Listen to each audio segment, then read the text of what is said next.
So welcome back, guys, and we are here with Jeselle Cox, and she is one of our Courts Hero nominees. So Jeselle, congratulations.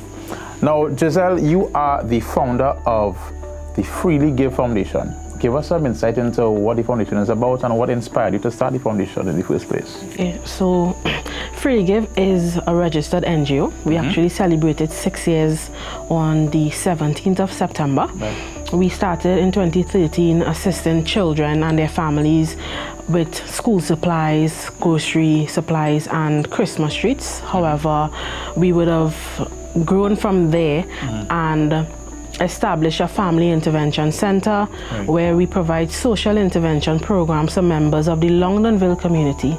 In addition to that, we adopted the Spring Village Methodist Primary School in St. Vincent in 2013 after the flood. And in June of 2019, we started assisting migrants given the recent refugee crisis in Trinidad and Tobago. So how has the feedback been in terms of being able to help more recently the migrants? How has that been for them in terms of how your foundation has helped? So we would have seen that the parents are really grateful because they have an opportunity to leave their children in a safe space so they can work and provide for their families. The children also are very happy to be in an environment where they can interact, socialize, and play, not just with children of their same from the same country, but from our local community as well. Now, I heard you recently got a chance to meet the president. How was that experience for you? That was really amazing. When I met with Her Excellency, we had the opportunity to tell her about our organization and, tell her about the work that we're doing. And, she would have given us really good and sound advice on how to move forward to better serve society. Now, has there been challenges throughout the process since you have started 6 years ago? What has been a major challenge in terms of getting things off the ground and reaching to this point? So I must say definitely there are challenges. I always believe that there is validity in spirituality, and Freely Give Foundation is not something I'm doing just like giving back, but it is my way of serving humanity as service to God. And when I say that, we always have challenges, but we see God in it, and God is glorified at the end of it.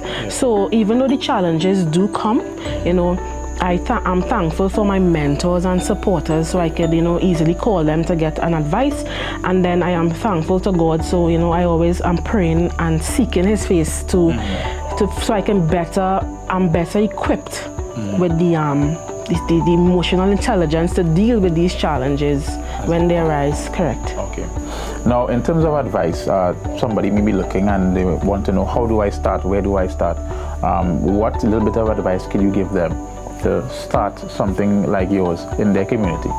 So anyone who's looking, they can start by just helping a family, helping a child, and eventually it will grow where you go and register at the legal affairs department, and just start. If once you have a desire in your heart to help or to serve, you just start. Eventually everything will fall into place with the right resources. Now, 6 years into it, where do you see yourself in the next 10 years? Where is Freely Give positioned in the next 10 years? So one of our long-term goals is establishing a children's home, which will be in honor of my great-aunt, Edna Louise. It will be the Edna Louise Children's Home, where we'll provide a safe space and environment for children who are abandoned and who are placed in the hands of the court or the police, so we could have a home away from home for these children. So that is our long-term goal. So, Jeselle Cox, thank you very much for sharing your story. This has been one of our court nominees, and it's Jeselle Cox of the Freely Give Foundation. So, see you soon.